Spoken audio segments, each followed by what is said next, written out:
everyone, welcome back to my YouTube channel. Hi, I'm Shreya. I cleared it in my first attempt and I'm currently a second year MBBS student at Government Medical College Hospital, Chandigarh. It would mean a lot to me if you take a moment and subscribe to my channel. This is the only way I'll like my videos and it will motivate me to make even more for you. So in this video I'll be discussing कि मैंने physics में अपना score कैसे improve किया था. मुझे पता है मेजॉरिटी नीट एस्पिरेंट्स को फिजिक्स बहुत मुश्किल लगती है. मेरी खुद की फिजिक्स बहुत ज़्यादा वीक थी एंड मैंने इवेंचुअली ही स्कोर इंप्रूव किया है. नीट से 2-3 वीक्स पहले तक भी मेरा 120 to 130 के बीच में ही रहता था स्कोर हमेशा एंड नीट में मेरे 155 आए थे आउट ऑफ 180. सो ये उन स्टूडेंट्स के लिए उनकी फिजिक्स वीक है और उनको जानना है कि स्कोर कैसे इंप्रूव कर सकता है विद टाइम. मैं शेयर करूँगी कि मैंने कौन कौन सी टेस्ट सीरीज़ दी थी, मैंने कितने फ्रीक्वेंटली टेस्ट दिए थे, मैंने मिस्टेक नोटबुक को कैसे मेंटेन किया था, टेस्ट एनालिसिस कैसे किया था, क्वेश्चन में डेली कितने प्रैक्टिस करती थी, मैंने अपनी स्पीड को कैसे कंट्रोल किया. मतलब पहले मेरे को बहुत टाइम लगता था क्वेश्चन सॉल्व करने, मैंने कैसे कैसे धीरे धीरे मतलब जल्दी क्वेश्चन सॉल्व करने सीखे, टैक्टिक्स मैंने जो यूज़ किए. सो वो सब मैं डिस्कस करूँगी. Okay, before I get in this video I just wanted to share it with you all कि फिजिक्स वाला के एक स्टूडेंट का इस बार ऑल इंडिया रैंक 1 आया है. I think dedication, determination, focus and good strategy साथ ही मुमकिन है. नीट में कॉम्पिटिशन बढ़ता जा रहा है तो फिजिक्स वाला सबके लिए लाया है यकीन 3.0 and arjuna 3.0 batches. Yakin 3.0 is for all the droppers and it is available only at ₹4,400 and Arjuna 3.0 is for all the 11 students and it is available only at ₹4,200. इस बैच के काफ़ी सारे फीचर्स होंगे, जैसे आपको इंडिया के top educators physics, chemistry, botany, zoology पढ़ाएंगे. आपके पास डेली प्रैक्टिस प्रॉब्लम्स अवेलेबल होगी विद वीडियो सोल्यूशंस. आपको ऑल इंडिया टेस्ट सीरीज भी मिलेगी. स्केड्यूल्ड टेस्ट भी होंगे हर एक चैप्टर के बाद. आपको नोट्स प्रोवाइडेड होंगे PDF फॉर्म में. पीयर टू पीयर डिस्कशन भी होगी अवेलेबल. डाउट सॉल्विंग सेशंस अलग से कंडक्टेड होंगे और नहीं तो और हर एक बैच के साथ मॉड्यूल भी अवेलेबल होगा. So to avail this you can go towards the link in the description. Physics वाला लिंक आपको मिलेगा, वहाँ से आप डायरेक्ट हो जाएंगे सीधा वेबसाइट पे. आप मेरा कूपन कोड यूज़ कर सकते हैं, इससे आपको डिस्काउंट मिल जाएगा इंस्टेंटली. ये discount JEE and board batches के लिए भी एप्लीकेबल है. इसके ऊपर अगर आपको बुक्स खरीदनी है तो फिजिक्स वाला स्टोर पे भी ऑफर्स चल रहे हैं. आप वहाँ पे जाके वेरियस ऑफर्स को देख सकते हैं. I think it is a very good opportunity and it is going to be extremely helpful for you all. So go and avail. वो सबसे पहली चीज़ है अपना बेस स्ट्रॉन्ग रखो. स्टार्टिंग से 11th जब स्टार्ट हुई है तो बिल्कुल स्टार्टिंग के चैप्टर्स है विच डिफ्रेंसिएशन, इंटीग्रेशन, ये बिल्कुल बेसिक चीज़ें तुम्हारी बिल्कुल क्लियर होनी चाहिए.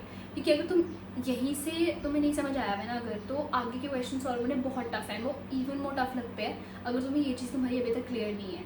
सो आई वुड सजेस्ट कि if you are in 11th तो अगर जो तुम्हारे जो बिल्कुल बेसिक्स है ना स्टार्टिंग के फर्स्ट 2-3 चैप्टर्स, इवन इफ तुम्हारा सिलेबस काफ़ी खत्म हो गया है एंड तुम्हें लग रहा है तुम्हारी फिजिक्स अभी भी वीक है, स्कोर अभी भी इंप्रूव नहीं हो रहा क्वेश्चन सॉल्व, तो अपने जो बेसिक्स हैं उनको स्ट्रॉन्ग बनाओ. Take out time.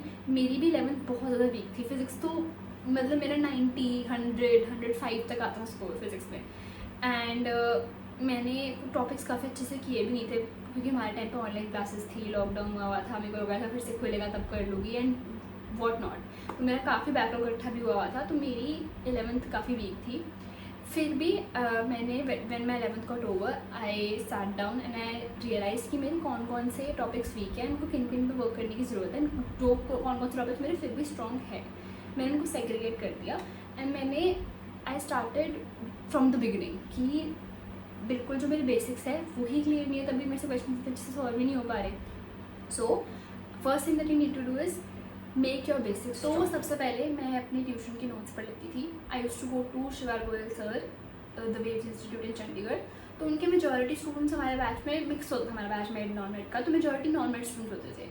सो उनकी जो बुकलेट होती थी उसमें question use to be of a थोड़ा higher level which was helpful for me. मैं जितने क्वेश्चन जितने मेरे से उसमें हो पाते थे ना क्वेश्चन मैं उतने कर लेती थी. मैं डाउट्स मार्क करके रख लेती थी. सेकेंडली मैं NCERT में जो बीच में रहते होते थे क्वेश्चंस उस टॉपिक के बाद, तो मैं वो एक बार कर लेती थी. I use to go through them कि मेरे को पता हो कि अच्छा किस टाइप के क्वेश्चन NCERT में मैंशन है. Thirdly previous year questions. It's very very important कि आप नीट के प्रीवियस ईयर क्वेश्चंस कर लो एक बार. अगर आपने कोई भी क्वेश्चन बैंक सॉल्व कर लेना मुश्किल से मुश्किल आपकी उतनी हेल्प नहीं होगी जितनी आपकी नीट के प्रीवियस ईयर क्वेश्चन सॉल्व करके होगी. Because then you get an idea कि नीट में किस टाइप के क्वेश्चन आते हैं. आप अपनी प्रिपरेशन फिर उसके हिसाब से चेंज करोगे. This was a mistake that I made कि मैं बहुत टाइम तक बहुत हाई लेवल के क्वेश्चंस ही ट्राई करती रहती थी कि हो जाए एचसीएल में मैंने करने की कोशिश की थी हाई लेवल वाले, बट वो मेरे को फिर फ़ायदा ही नहीं दिखता था बिकॉज मेरे टेस्ट में जो नीट बेस्ड टेस्ट होते थे उसमें मेरे सिंपल क्वेश्चन गलत हो रहे थे। सो कोई पॉइंट ही नहीं है ज़्यादा हाई लेवल के क्वेश्चंस करने का। तो तुम्हारे basic question he and basic type के क्वेश्चन ही अगर तुमसे नहीं सॉल्व हो रहे हैं, तुम्हें पता ही नहीं कि करना क्या है, डायरेक्ट आंसर है। कई बार जब तुम ज़्यादा हाई फाई चीज़ें पढ़ते हो ना तो मुझे लगता है कि तुम उल्टा सोचते हो ईजी क्वेश्चन में भी। सो आई वुड सजेस्ट कि नीट के प्रीवियस क्वेश्चन तो करे ही होने चाहिए। जेई मेंस के previous question are also important. वो बहुत ज़्यादा कंसेप्चुअली चैलेंजिंग होते हैं एंड उससे तुम्हारा बेस स्ट्रॉन्ग होता है। So you should give them a try कि तुम एक बार जेई मेंस के भी प्रीवियस क्वेश्चन कर रहे हो। अपार्ट फ्रॉम दिस मैंने जब मेरे को इनिशियली लगा था कि मेरे को मेरे इंस्टीट्यूट के मॉड्यूल्स के क्वेश्चन टफ लगे, आई यूज़ डीसी पांडे। हाँ, पूरी बुक भी नहीं करी थी मैंने सॉल्व, बट मेजॉरिटी कुछ चैप्टर्स के मैंने काफ़ी सारे उसमें क्वेश्चन सेग्रीगेट करके जैसे दिए थे मैंने किए थे। It's a very helpful book. उसमें सोल्यूशन भी अच्छे खासे दिए होते हैं एंड टॉपिक वाइज क्वेश्चंस होते हैं उसमें, तो उससे काफ़ी हेल्प हो जाती है कि मैंने एक टॉपिक पढ़ा, मैंने उस टॉपिक के सारे क्वेश्चन जितनी जगह से मैं मेरे इंस्टीट्यूट के मॉड्यूल से प्रीवियस क्वेश्चन उस टॉपिक के डीसी पांडे से मैं करती थी। उससे मेरा स्कोर धीरे धीरे इम्प्रूव होना शुरू हुआ था क्योंकि मेरे को समझ आ गया था कि जब मैंने ये टॉपिक पढ़ा तो उस टॉपिक को कंसोलिडेट करके यहाँ पे उसके क्वेश्चन है एंड मेरे को ये क्लियर हो गया। That is I would know also कि चलो इतने डाउट्स क्लियर हो गए, मतलब ये टॉपिक मेरा क्लियर हो गया। सो डीसी पांडे मैंने यूज़ की थी। आई would suggest it is a good book. इसके अलावा मैंने एस.सी. वर्मा के स्टार्टिंग के 10-15 क्वेश्चन जो थोड़े नीट लेवल के होते थे, कंसेप्चुअल होते थे, वो भी मैंने किए थे। उससे मेरे को बेटर अंडरस्टैंडिंग हो गई थी टॉपिक की। हाँ, उसके जो बाद के क्वेश्चन होते हैं एंड के लास्ट के 10-15 question they very tough. If you want to try them you should, क्योंकि तुम्हारा कॉन्सेप्ट बिल्ड होता है। बट आई वुड सजेस्ट कि focus on the initial few question जो नीट बेस्ड होते हैं, क्योंकि उससे तुम्हारा काफ़ी बेटर बेस मिल जाता है। इसके अलावा मैंने आकाश की लास्ट स्लीप यूज़ की थी। It is extremely good. मैंने लास्ट के 2-3 मंथ्स में सारे क्वेश्चन सॉल्व किए जिसमें 100, 125, 300 तो क्वेश्चन होते थे कुछ चैप्टर्स के एंड ऑब्वियसली मैं 1 गो में नहीं करती थी, बट मैंने ऐसे मतलब मैंने लास्ट स्लीप भी की थी solve and it is extremely good. Aakash की आइलन के मॉड्यूल भी मैं कर लेती थी अगर मेरे को लगता था कि मेरे को ज़रूरत है डीसी पांडे के बाद भी, अगर मेरे को कुछ डिफरेंट क्वेश्चन दिखते थे। बट मतलब अगर ज़रूरत नहीं है, तो मैंने डीसी पांडे कर लिए अच्छे से एक बार, ट्यूशन के वो कर लिए, प्रीवियस से कर लिए, तो I think that is enough. कि मैंने ये देख लिया था कि मेरे को टाइम बहुत लग रहा है फिजिक्स को क्वेश्चन सॉल्व करने में and I use to go in the pattern कि मैं बायो करती थी, फिर केमिस्ट्री करती थी, फिर फिजिक्स करती थी। तो हमेशा फिजिक्स के लिए मेरे पास बहुत कम टाइम बच जाता था एंड मेरे को क्वेश्चन को सॉल्व करने में भी बहुत टाइम लगता था। तो गलत तो मेरे जो हो रहे थे वो हो रहे थे, मेरे छूट बहुत रहे थे क्वेश्चन। यानी बहुत स्टूडेंट्स को प्रॉब्लम आती है, स्पेशली इनिशियली तो बहुत आती है।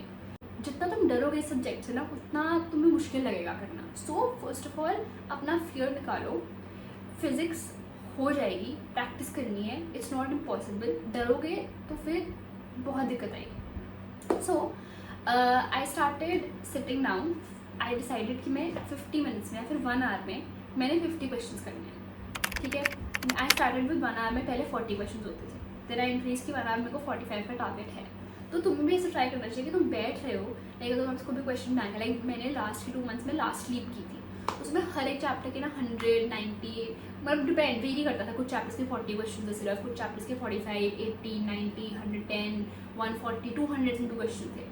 तो आई यूज्ड टू थिंक कि चलो इस चैप्टर के अगर 200 क्वेश्चन है, I am going to give this chapter 3 days and सारा मैं उसमें रिवाइज कर लूँगी। बैठ के मैंने 1 आवर में 45 to 50 क्वेश्चन करने हैं। मेरा एंड तक इतना बन गया था कि मेरे 1 आवर में 50 क्वेश्चन हो जाते थे आराम से।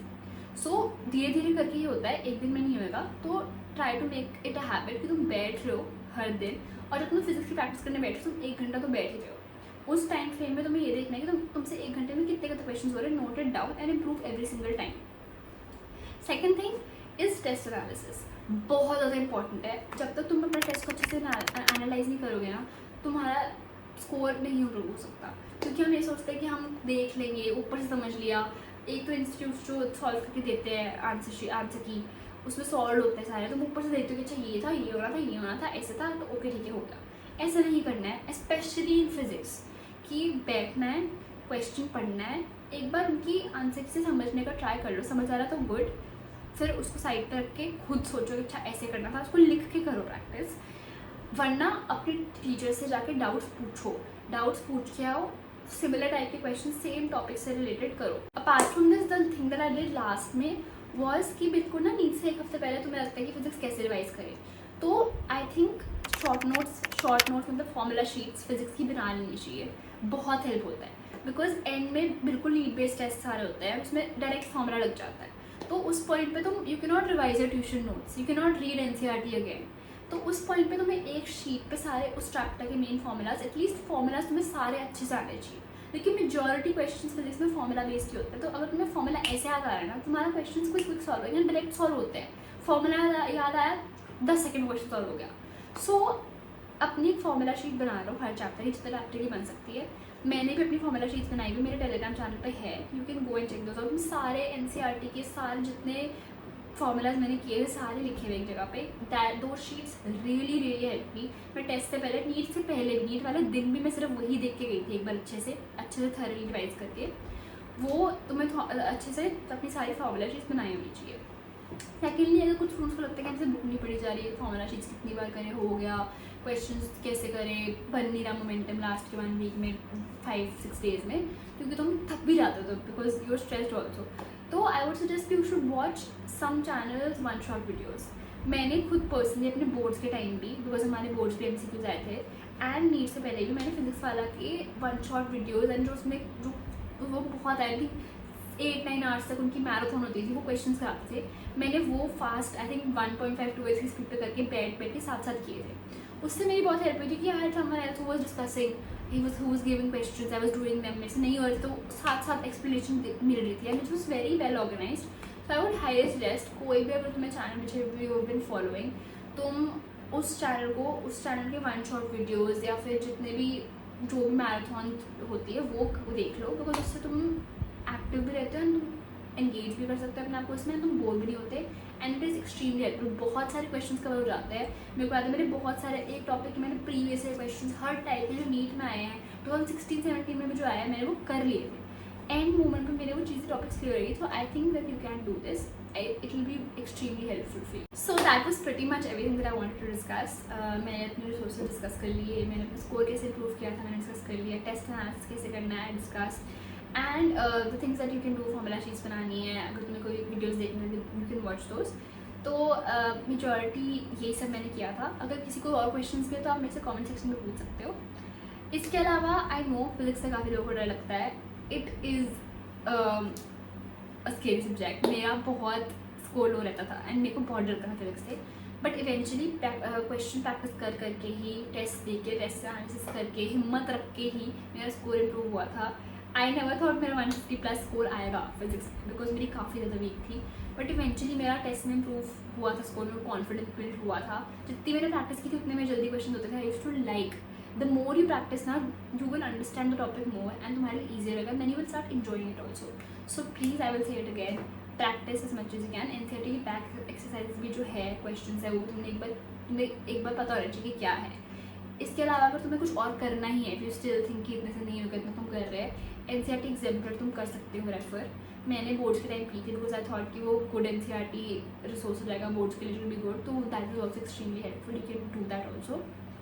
बाकी डरना नहीं है, कोई भी क्वेश्चन है तो मेरे से पूछ लो, हो जाएगा। Stay calm, it is possible, you just have to believe in yourself. I did, and I did improve my score and get into the college that I wanted to get into. So don't worry, it will all be okay. I'll see you in the next video.